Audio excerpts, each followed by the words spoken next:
Dustin knows the AIs and the computers. So, again, thank you everybody for joining us today in this April meeting for our .NET user group. So, thank you so much, Dustin, for taking the time. You always do great presentations. I love bantering back and forth with you and some of the stuff. I can't wait to hear this because it's funny because I've been having conversations like this with other people. So I always love your take and love to hear more about that.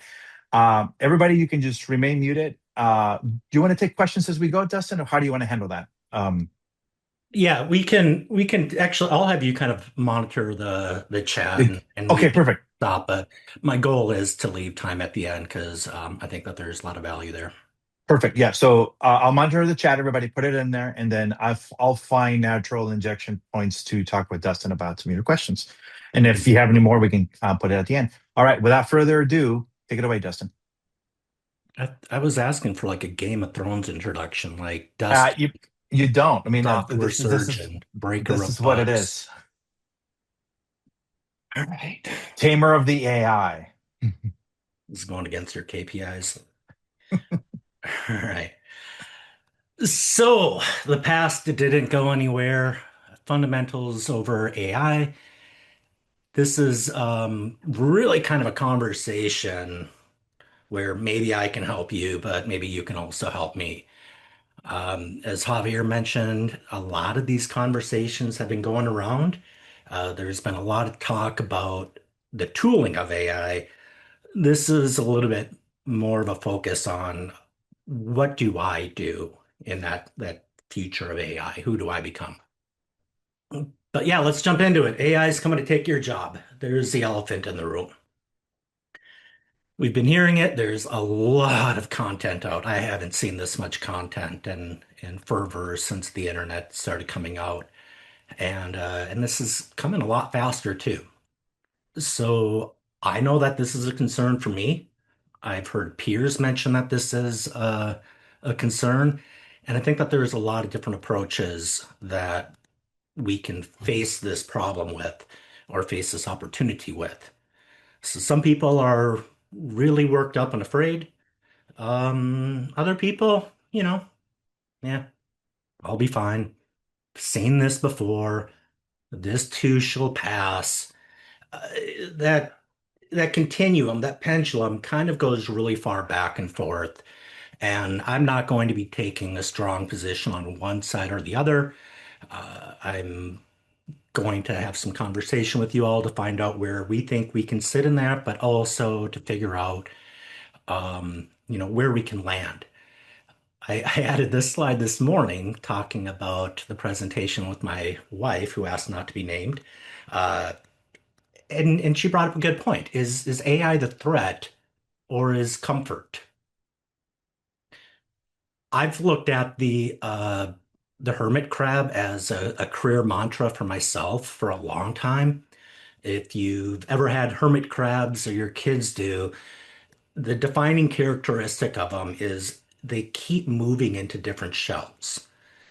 And I've noticed that as much as I love the comfort of showing up for work every day and knowing exactly what I'm going to do, I got a little voice inside of me telling me that that comfort is also constraining me.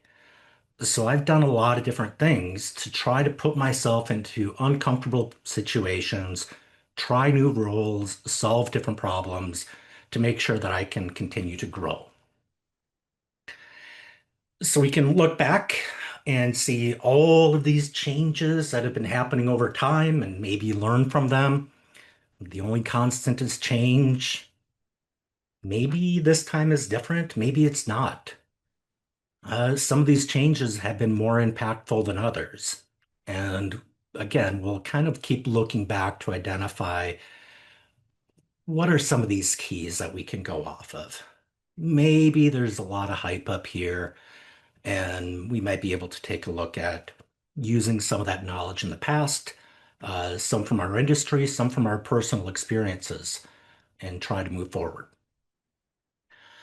So, this is me in a nutshell. If you're unfamiliar with me, I'm not going to go through the entire slide, but I've got a family. I've worked at dozens of companies with hundreds of teams, thousands of developers. I've been presenting for a long time. I've been a student of our career for about 3 decades. So I love learning from others. I love sharing that with other people as well. And I just keep building and I keep learning new things. So let's kind of start off with mindset for this whole big who am I in the AI world? I think a very important mindset first is to ask yourself or to ask us, who are we? Who am I? Uh, there's a long story about the bricklayer where somebody is interviewing different people on a job site. The first guy says to the answer, what do you do? I'm laying bricks. They're thinking about the task. Another person might be thinking that I'm building a wall. They've got the goal in mind. And other folks will say I'm building, a cathedral. And I think that this mindset is really important, especially as we move forward, because I think it is important to think about the bigger picture and and strive towards that. But sometimes the mindset is not enough. Somebody might be trying to fix a cathedral and make some mistakes, and I'm sure that we all have examples of that. So I'm going to talk a little bit about Walter Thostenson. I don't know if anybody has heard of his name before, but I'm sure you could probably figure out. Some people called him Wally. I would have called him Grandpa. I called him Grandpa. I never got to meet Wally. Wally passed away before I died. But my aunt was able to share this picture with me. Uh, and I do have his drill. Actually, it's on my floor now, as you can see. But this was his hand drill when he was a carpenter. I've got this stored in my garage along with his lunchbox. He learned how to build houses and churches and buildings with a hand saw, with a hand drill, and eventually he got a um, he got power tools. He got a power drill. He got a table saw. That didn't change what he did while he was a builder. It changed how he did it. And I learned that when Wally passed away, um, he had his funeral at Oak Grove Church. Anybody been to Bruton, Minnesota? This is a country church that his ancestors had founded and built. His ancestors moved to the area, they set up farms, they decided they needed church. So when Wally passed away, this was the church. That's part of his history. And then we got Larry Thostenson. Some of you may know Larry. He went by Watler. Larry started off building. He built along with his dad. He built a family. He had one really great kid and two sisters or daughters that are not as great. But Larry started off as a carpenter. He learned how to build. And then Larry got into design about the same time that I did. I asked my mom if she had any pictures of dad drawing houses, and this is the only one that she had. So I remember when dad would be building houses and pole barns for turkeys and businesses, and he would do this all on paper. This is back in the 80s. All of it was done on paper, and then eventually they decided to try out this CAD thing. Dad didn't know anything about computers, but he wasn't afraid to jump in and try it out. So dad was the first draftsman in his office to learn this computer thing. And he kept pushing the limits. He was always buying better hardware and taking the latest releases. He was the beta tester, essentially, for the company, giving them feedback on how they could make their products better. When his coworkers saw how effective he was, he started training them. And the whole shop started to lean into this new way. It was a big change. The computers could have replaced him, but there was a lot of stuff he learned from being a builder that got to be translated into his houses. Dad would tell me about little decisions like concrete blocks. He knew how wide a concrete block is. I don't. But when he would build a wall, he would build it in increments where you wouldn't have to cut a concrete block in half. Make it simple. There's a lot of the things from his hard-earned experience that would go into the blueprints that other people would appreciate. He knew the pains the electricians and the plumbers went through. So his designs were not only good for the users of the house, they were also really helpful for the people building the houses. And when Dad had his wake a few years ago, he had his wake in the building that he designed and built. This is the Shad Funeral Home in Melrose, Minnesota. So I thought that was kind of appropriate. The interesting thing is when Dad's obituary was posted, it was posted at a company that I had previously worked at. I didn't directly work on his website, but it was interesting to see those generations of builders go down. This is a picture of me in Oslo, Norway at their National Museum, and I'm standing next to my great, great, great, great, great grandfather Rasmus. There's a painting of him there. Rasmus built the fjords in Norway. It used to be flat. He built the fjords. That's not true. He is not an honorable man.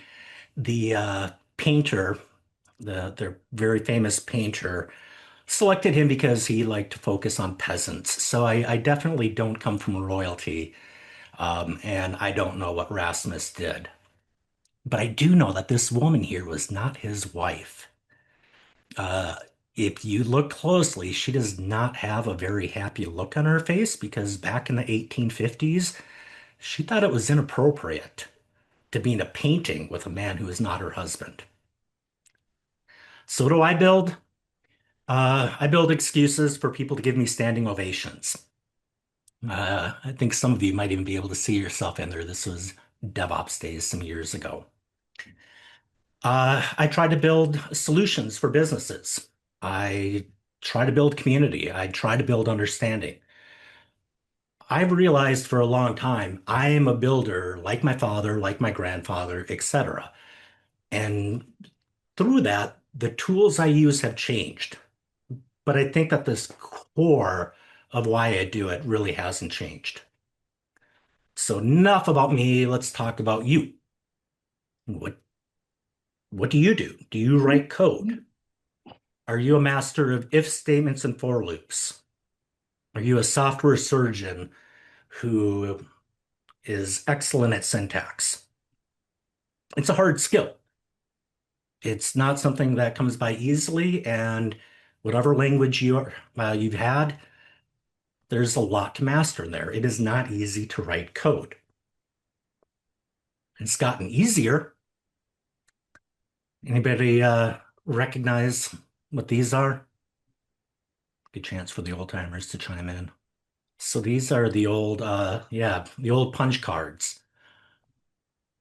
And this red line here, that red line is so if you trip and you drop all these punch cards, you can try to line them up the same way so all of that work didn't go away. Our jobs have become easier and it continues to get easier, but it's still hard. There's a lot that goes into writing code uh, beyond just writing the code, the logic, the ability to break down a big problem into a cascade of true and false questions is quite hard. And Sheila, you are right. I did come in after the punch cards. I never actually had to use them myself. And maybe you write tests. Maybe you've learned TDD or acceptance test or BDD or synthetic tests. There's a lot of different things, but maybe you write the code and you also write something to automate the checks. Um, maybe you care about the quality. Maybe you do it for confidence. Maybe you just do it out of compliance. I can't get my PR approved until I have the test. Maybe somebody else writes them. Maybe that's why we have interns. Isaac's got a brother who might be interested in that. Maybe you do the deployments.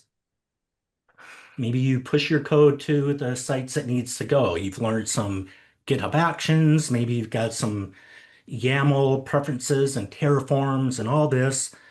I know for a very long time, the deploy part was a completely different aspect of software development. Many large companies have and still do have dedicated deployment teams. You write the code, they deploy it, and maybe somebody else runs it. With the DevOps movement, as software developers, we've kind of turned that microscope onto ourselves. For a long time, we've definitely looked at automating different parts of the business. I know at one bank, I was working on a project and they said, this will replace 4 people. It made me nervous until they said, no, this was just busy work for those people. We have other things that would be much better for them. They can have a lot more value and joy in their jobs. And that was the truth that I accepted. But if we scroll out a little bit, we kind of think about all of these things, right? The applications that we build are more than just the code. We have to think about that full life cycle. How are we going to solve that problem? And if we start asking why, we can start thinking about that product mindset. What's the real opportunity here? What is the outcome that we care about? How do we plan it and validate it and manage it? And how do we build something that helps us get from an opportunity to an outcome? I'm going to pause for a moment here and apologize for this diagram. I originally gave this talk to Bellevue College students, and I just had a bunch of black and white circles. And then I was sitting in a hotel lobby one Saturday morning enjoying coffee, and I started playing with this, and I've not come back to fix it because I saw a pattern, so I started going with it. So apologies. There's a reason this event is free.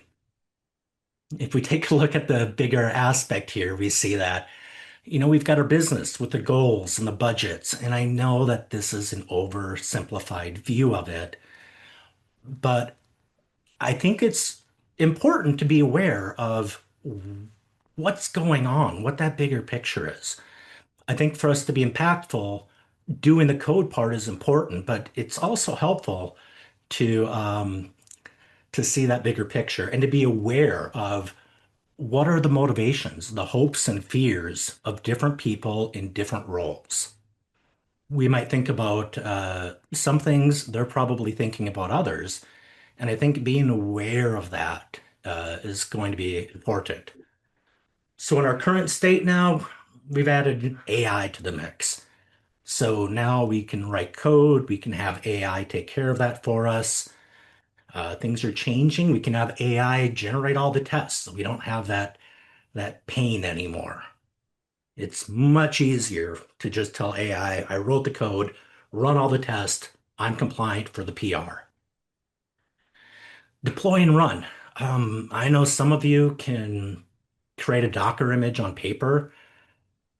Sometimes it's nice to be able to generate that if you're not familiar with the syntax, or maybe you don't work with Terraform or GitHub Actions. So you can start supporting those abilities and maybe even the concerns at runtime, the monitoring, the alerting, the logging. We can start using AI in a lot of these different areas. And now we're kind of in a spot like teenagers where we're supporting our work a little bit differently here. But what about in the near future? So we think about tokens with AI, right? You hear people talk about prompt engineering. What if AI finds out that using Chinese characters is actually more efficient? Because one Chinese character can include a lot more concepts than I should turn the comments off here, many different human words do. What if this code is all just going to be binary? What if we don't want to do that? Or we don't want to use syntax and we just let it compile? How does that change our job? What if eventually AI just covers all of that? right? This has kind of been the goal for businesses for a long time. When COBOL came out, there were advertisements that touted its benefit of programming is in English. It's easy for people to understand. You don't need to be a programmer, perhaps, is the goal. When I was in college, they talked about second generation, third generation, fourth generation languages with the idea of continuing to abstract so you don't need these highly technical people to do it. This is a threat that I recognize. Um, in recent years, we've seen companies admit that they are software companies, that they believed developers are core competency. Other companies still view developers as a necessary evil. I've worked at some of those companies in the past where we were just overhead. It was something you had to do. So man, if we could get rid of those darn developers who ask really hard questions and make really bad jokes, maybe that would make things better. And maybe we don't need any of that. Maybe we just have a goal and we've got some money and we can just throw AI at it and solve the whole problem. If you think about going over the last couple hundreds of years, the time it would take different technologies to get to 1 million users, it was decades for cars and telephones to get to 1 million users. Facebook did it in a shorter time, and now we have sites out there which are getting 1 million users in a matter of days. So, what if that long-term view changes? What if we're not thinking about building a company to be around for decades? What if somebody comes up with an idea? They get millions of users, they get $50 million, $50 billion in market cap, and they shut it down. Maybe another competitor comes up. That's a possibility. If I built something and my net worth made it to 50 million, I'm ready to opt out. I can go be a duck farmer. So, all these AI things, we might be starting to democratize development. Kevin is here, and I'm going to brag about him a little bit because Kevin created this book club app. We've got a book club, the Des Moines Tech Book Club, and he built a really neat, full functioning app. And as I talked to Kevin more, he said that in 2026, 3 months now, he has created 9 production apps. Kevin says he's doing 15 to 40 deployments per week. He's got 5 prototypes that didn't go to production. They proved a value. They decided, okay, we got fast feedback. We don't like it, and we're not moving forward with it. And he intentionally built 7 single-use apps that he thought this is just good for communication. I've been a developer for about 3 decades now. I don't think that I've built 21 apps in a 3 month span before. I think a lot of us today aren't even doing 50 to 40 deployments per week. And the funny thing is, Kevin's not a developer. He's doing all this with AI. That makes me look back to the past a little bit, just to make other people feel old. Does anybody remember the Northwinds database? Actually, Javier, if you could come off mute. Javier doesn't know I'm prompting this. Javier is a Microsoft MVP. Javier, tell me every app demo that you've seen in the last 20 years that Northwind's database was used in. Sorry, I was trying to find, is it Nancy Davolo, the CEO, or is this she started up in Northwind? Trader, I couldn't remember her last name, so I was looking it up. That's why I failed to unmute here. There's a lot, right? There's also what VentureWorks, there's everything else, but this thing has been around even since Access started. This is once you get something that works and you do it, you just add more tables and they go on about their business. Yeah. I remember Northwinds about 20 years ago when uh, .NET got into code generation. They had something called T4 templates. text transformation toolkit template or something like that. The idea is they had a demo.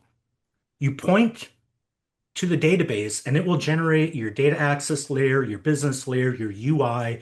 It generated all of this.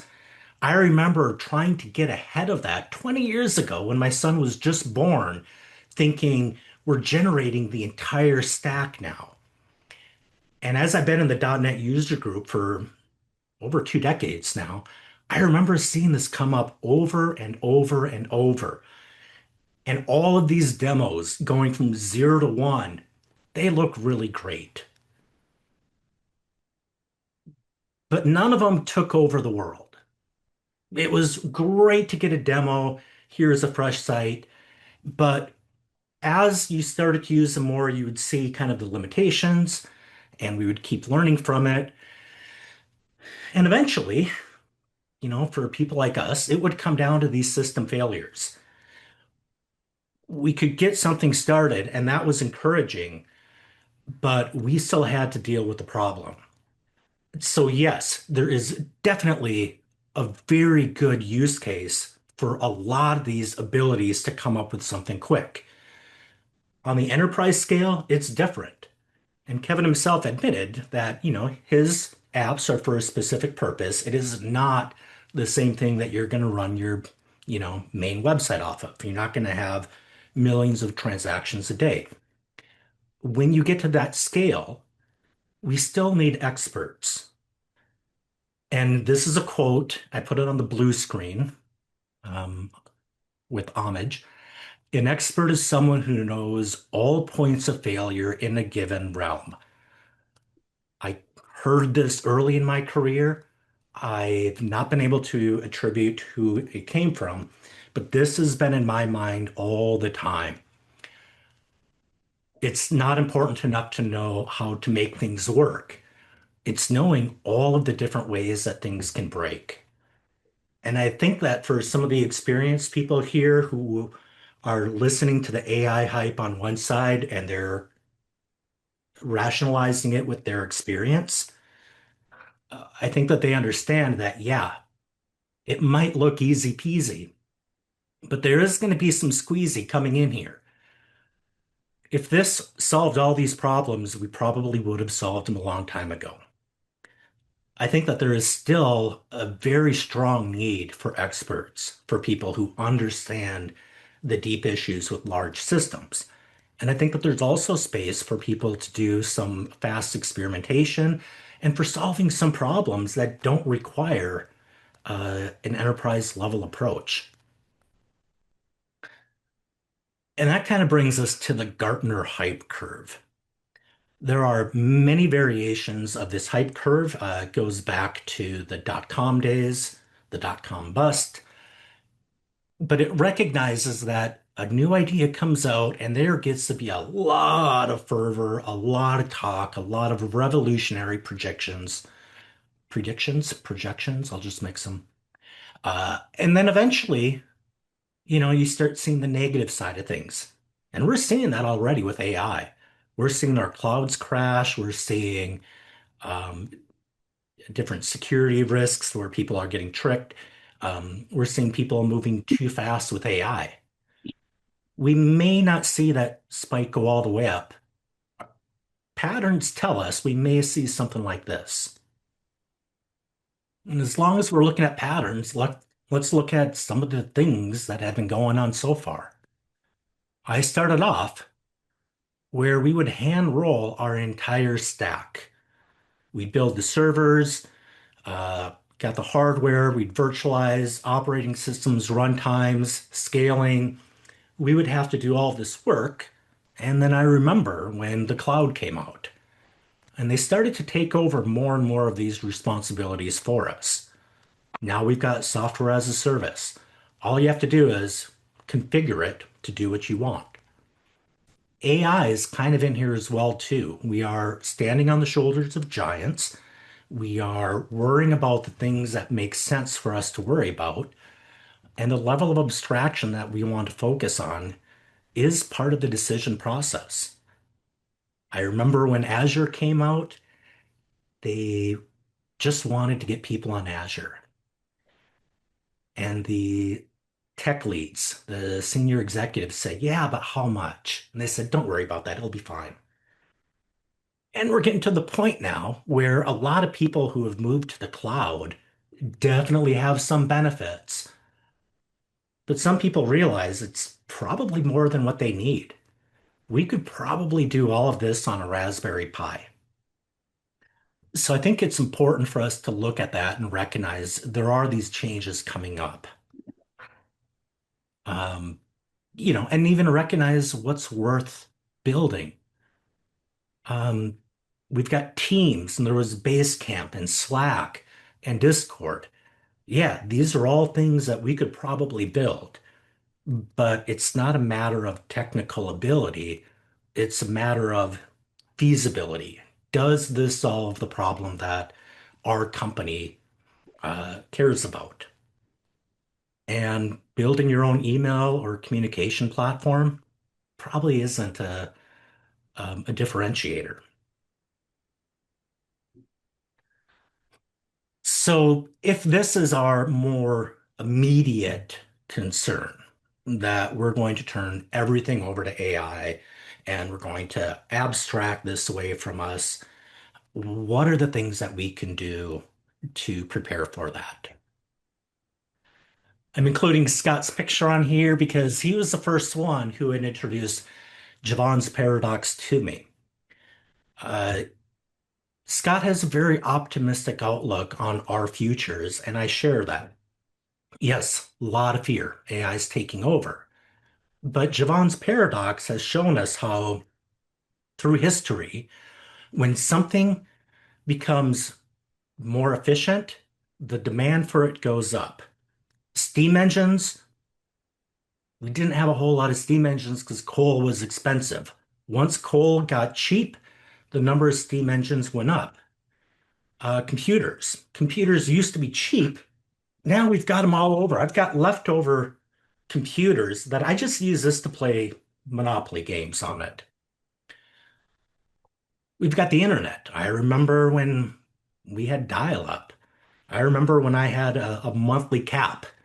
I remember where I had to wait in the mail for a new disk from AOL so I could have more internet. Yes, the internet used to come on disks, and they used legacy mail to bring the internet to your house. I told you I'm old. So when we think about that, we've got this concept of Swiss cheese security. Yes, there have been a lot of changes in our career. Yes, it could be the case where the overall number of developers is going to increase. However, I think that the types of developers um, could be limited to a certain extent. I know that Doc Norton has been blogging about this, and I've seen it. I taught it at a community college for a decade, night classes. I saw the COBOL developers who didn't want to learn about the web. And they said that they got let go because the company needed a full stack COBOL developer. I didn't know what that was. And they told me they needed to basically build HTML on top of their thing. They got stuck. They didn't move forward. I've seen this with, I was interviewing some principal engineers, 20, 30 years of experience, but for some of them, it was 1 year of experience 20 times over. They didn't understand any common practices. They couldn't build a unit test. They've never been to the cloud. They kind of ran into that. I know there are people out there today who are adamant against using AI. They won't use it. They feel comfortable in their own tools. Some of them don't even know how to use the tools that well. They're not familiar with keyboard shortcuts or refactoring processes. So Swiss cheese is usually used as a security model on how to protect your systems. I see it as a career model as well too, a career security model. I think that we have to keep on learning. And in the future, I think it's only reasonable if we compare our industry to other industries and recognize the goal is probably going to be resource utilization, full utilization. When I got my LASIX, the room kind of looked like this. There was the table that the doctor, the surgeon was operating on, and the table for the next person. I came in there, laid on one table, he finished up that person. He came over, spent 2 minutes lasering my eyes while the next person, and that was his job, just going back and forth.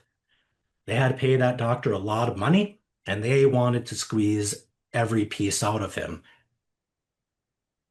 And I don't know that that's necessarily going to be different for us in the future. If the slow part of the system, writing code, doesn't become slow anymore, I think that we will still be highly valued and highly needed in the career. But I think that we'll have to learn how to juggle many more projects at a time.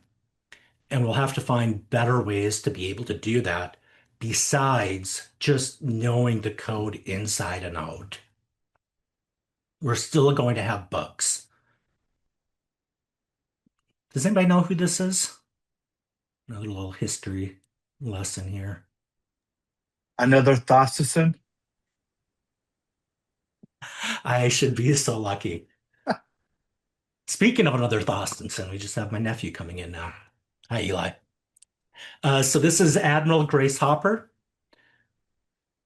This is the first bug documented. It was literally a moth that caused the computer to have a problem. As we move forward, the bugs aren't going anywhere. A lot of developers are worried about that. When I get called at 3 a.m., how do I support a system that I didn't build? Sometimes when you get that call, you've got the map in your head. If you're going to be having to support more systems that you did not handwrite, you're probably going to want to make sure that you've got some fundamentals that you can lean on. You might want to recognize patterns and shapes of the patterns. So when we start looking at this possibility here, where all of these things are handled by I personally don't look at tests anymore as a compliance liability. I look at this as the part that I care about most. This last week, I built a new app, and the thing that I focused the most on was the tests. Yes, I did have some of them generated, but I knew the shape of them. And I also went back to those BDD, Gherkin syntaxes because I want to make sure that I've got an easy, logical way to understand what the system is doing. I learned when there's a problem, write a failing test first, reproduce that problem, and then fix the problem. I think that mindset still exists. I've set up my skills and instructions. If I'm giving those messages or bugs, can you prove that there's a problem? And can you prove that when you fix it, it's going to work? Because if we get to the point where we're not looking at code, we're not looking at these other things, we have to make sure that the shape of the solution is correct. So this is the part where I'm going to go over a handful of fundamentals. This is not a comprehensive list. And then shortly I'll be sharing a QR code, and I'd like for you to help me. I'd like to learn what you think are some of those fundamentals that's going to address that 3 a.m. bug issue. What are the things that you've learned in your past that you are going to take to the future and that you think other people should use as well? And I think that there's a lot of different things for me as a developer that can be helpful. I need to understand the business. I need to know the hopes and fears of people. I need to know the hopes and fears of the procurement people. They're the lawyers. They are doing things for a reason. What I do needs to support that. I need to understand ROI. Technology for technology's sake is not good enough. I went to college and I learned that my real job as a builder is to solve business problems with technology. I am not an if statement and for loop expert. I am there to solve those problems. I need to understand my product, the actor, the aspiration, and the actions. This is my simplification for it. The actor is the persona. Who is the person that we care about? Aspiration. What is their goal? What do they want to do? And actions. How are they going to achieve that goal? It's a tax time. People might be logging into your website to get their tax forms. As a 401k holder, I want to make sure that the IRS gets my statement. I'm going to log in, look for a big tax document download button, and click it. Those are the actions I want to take. And on a product side, I need to have succinct communications. I need to be able to talk with them in a way that gives them enough information without having to overload them with Kubernetes and scaling and all of that. It might be helpful for me to understand how planning works. What is the real MVP? How can we get something working? How can I get something to production and make sure that that path works and start getting feedback about how it works? These are things that I know as a technologist that the old waterfall method isn't great. So we've learned thin slices. We know how to make it through a system. We know how to release things where we can get feedback and learn and use that learning on our next steps. It might be helpful to understand things about teams. Are we a team or are we a group of individuals? If we are a team, do we have professional preferences? Or does every individual have their personal preference about where they're going to put the curly bracket? Does everyone have their personal preference about using Hungarian notation for their naming convention? Can we come to an agreement and quit arguing over PRs and just have some lint automation? Can we come to an agreement, automate the way the code is going to look so when somebody looks at a PR, they're saying, yes, this matches the goal we're trying to achieve. Yes, you haven't forgotten about anything. You've taken the scenarios into account where maybe we try to get data and it doesn't come back, or maybe the database fails, or maybe you got two addresses when you were only expecting one, right? These things that we work together to get the flow for our team so we can learn together and we can operate together. We can think about the security needs. Again, maybe that's somebody else's issue, but if I'm aware of the same OWASP list that they're looking at, I can consider that. These might not be things that AI on its own are going to include. All the ilities, scalability, redundancy. There's all these aspects of what can fail, right? All points of failure in a given realm is what can make us an expert. We can think about the architectural patterns because if I'm following a pattern, I don't care if it's one application or 20 applications. If there's a failure, I have an idea about the area that I should be looking at. Maybe we don't just have one monolith where it's impossible to find it out. And we can continue to go through some of these different concerns. Code smells, solid principles, design patterns. These are things worth knowing. So you don't just tell your AI agent, make it solid, but you know how to see the problem and you know how to resolve it. So I'll let everybody scan this. I'm going to come back to this slide in a couple of seconds. What I'm hoping to do is get feedback from everybody else and tell me what are the fundamentals that you think you are going to bring into the future that you think other people should know about, and how do we start creating that plan? This Neil deGrasse Tyson quote means a lot to me. As area of knowledge grows, so do the perimeters of ignorance. It's just a simple math problem. I blend that with the known knowns, the unknown unknowns, the unknown knowns, and the known unknowns. I think about this a lot.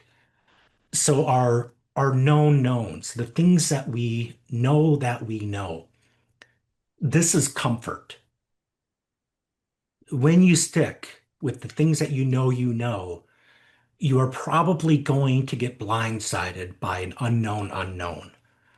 I've got a story about getting puked on in a Paris train, if anybody is interested in hearing that someday. That was an unknown unknown scenario for me. When an unknown unknown is presented to me, that becomes a known unknown. I'm always listening for these unknowns unknowns because when it becomes a known unknown, that is a question that I know I need to get an answer for. And lesser talked about are the unknown knowns, the things that you might already be aware that you know, you just didn't really think of it. So when we think about all of these things, what we need to work on, and we think about how our role may change, we have to change how we think, how we use the tools, and how we communicate them. I go through this model many times per day. What is the problem we're trying to solve? What is the solution? How are we going to get there? My brain goes left to right. As I try to build that up, when I'm writing a test, when I'm explaining a problem to a product owner, I have to get here.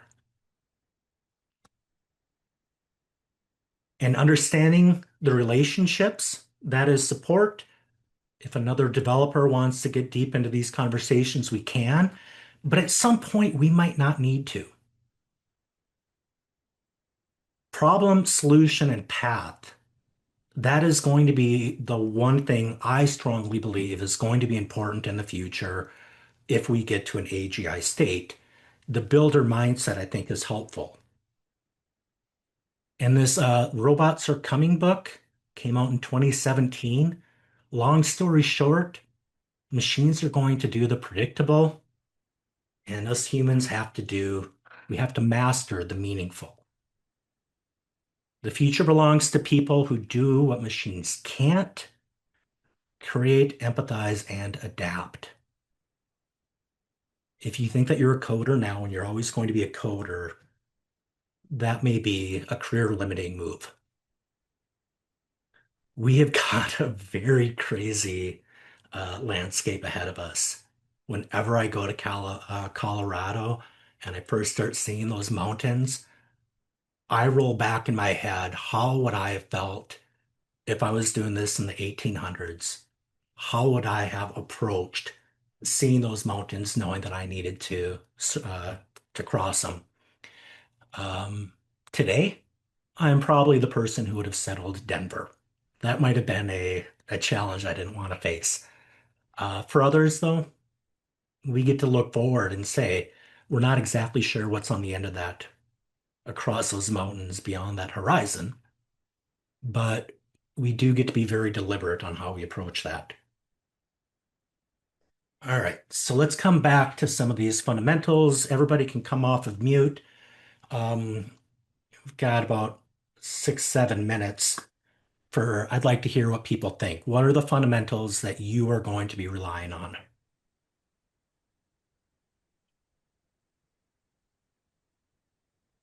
Get Don't Angela be to, shy. Okay. Hey, Dustin, can you hear me? yeah, This is Sheila. I just want to say this was amazing. Um, yeah, I put my fundamentals were small batches and feedback loops. perfect. Well, thank you, Sheila. Like I said, I do have your book here. I don't know where it is. Just got your book this week, but my office is too messy. That's awesome, but I'm so glad I made this. You're amazing. Thank you. All right, who else is thinking through some different fundamentals that they want to lean on more? Feedback loops, design patterns. experience repository. Yeah, I was curious about that one. I don't know what they meant by that one. Bueller? Great. Hi, Faye. Yeah, I indicated this one as well because I don't feel like I currently take advantage of enough blank space in my life to pause and consider what I've learned along the way and how I will use that in Oh, future experiences. So, cool. yeah, just taking that time and when I think of repository, it's even almost like a well, for sure, it's there so I can draw on it in the future, but pull it out like the anecdotes. Like I don't have an anecdote where I got puked on in Paris, and so I would love to learn from someone else who's had that happen to them, and learn what I might do in the future if I find myself in the same situation. Step one, go to Paris on St. Patty's Day. Okay. Yeah. I'll send more instructions. Oh, sorry, it's Sheila again, because I was going to talk about the experience repository. And one of the big things that I'm seeing is a lot of people doing the building in public, which helps to build that repository. Good. User groups. I love that. Obviously biased. I know that we do have some younger people joining us here, some people newer in their careers. I'm hoping that you recognize the value of these user groups as much as many of us do. We have a great community and we get to learn so much from that. You don't have to learn all those failures on your own. It's good to Well, have and friends like Javier to have those failures instead. I have all the failures, and I just like, hey, look at this PR. No, but the thing I was going to say, it's pretty cool because like what Kevin did, like with creating the applications, single use app, and so forth. I saw we had agile methodology, right? And the core necessarily agile is a loaded word now. Let's be completely honest. It means different things to different people, right? But they're able to try something quick and reiterate on it and learn from it. AI allows you to do that, right? It allows you to do something quick because if you think about it, the expensive part is not the individual. It is the amount of time it takes to create something. Like, Yeah. for example, if you look at it this way, like back to your LASIK situation or your anecdote, where the expensive part, if I'm running a LASIK business, is the doctor, right? It's not the machine and everything else because I could do whatever, but it's the doctor because I need to have that there. So what if I have two doctors? Are they going to be able to one doctor operate on each eye to make it faster? Because the more people, if you add more people to the problem or to the project, it's going to get done half twice as fast, right? Right. Some things just take time, and we're constrained by that. But be able to take that concept and do it quicker and learn from it. It's like, oh crap, I didn't like that. Well, I created the UI in React rather than Angular. Well, what do I like better? What's easier for me to do?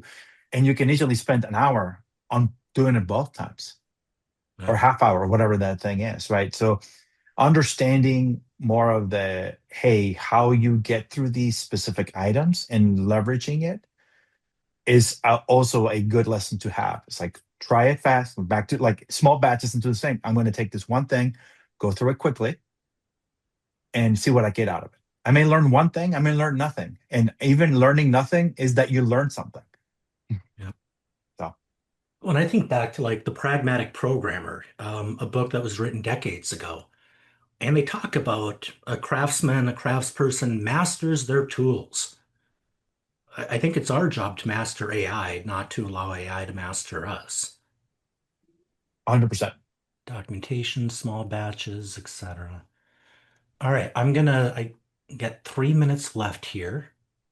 Would love to continue to have that conversation. We do have our Discord channel. Um, Javier is going to do our closing ceremonies, but in closing, I'd like to say peace. Oh, like we're talking about, hey, I'm able to know this specific thing. You focus on the tests. This goes back to a point you made earlier. That's because you're an expert. right? You're an expert. You know what actually matters out of the old thing, because logic will change because a business requirement or whatever thing will change, Yeah. right? But be able to have the test in order to understand that XYZ is happening because of this allows you to pivot and have that trust in the pivot more than anything else. Actually, Javier, before you take over, I do want to add one more thing here. We showed how I look at myself as a builder, and I gave the examples of multi generations of that. I do want to acknowledge as well, Isaac and Eli are my nephews, and they are both getting started in the field as well. So I'm really proud of them that they are carrying on that tradition of being builders in our family. I think it's awesome. That's awesome. Did you let them know that you had more hair when you started than you do now? Yeah. Welcome to the field, Isaac. It's all good. No, that's awesome. Great to have. Let's see. Kevin said this great session, Dustin. Thanks for the shout out. I'm going to need some real experts at some point if one of these production apps find its way to a path to a commercial production app. Just built one last weekend. That seems likely. See, and honestly, Kevin, what you said there is perfect, right? Because before you're like, I don't even know where to begin. Like, how many of us have the fear of starting something because the amount of time it's going to take, time of effort, and everything. Now that you got this little robot that can do it for you, you can scale immensely. So The pretty world's a cool. crazy place these days. I'm loving it. It is a crazy place. And someone made a comment about, like the business, getting them to understand, like the changing of requirements. I think it was Tyler or maybe Brandon who made it about it. The thing that, in my experience, Dustin, has been that people, and you mentioned this also, that there's companies that build software and companies that use software. Everybody thinks if I'm a financial services company, I don't build software, I sell whatever. But I have developers on the payroll. Why do I have developers on the payroll? So they can make my software. You have an identity crisis, right? And until you realize that that piece is important, everything else hopefully falls into place. So awesome. Well, thank you so much, everybody. Dustin, like usual, amazing. I love your style. Thank you for helping us out. And thank you all for joining. Really appreciate it. Thank you all. Thank you. Thanks, everybody.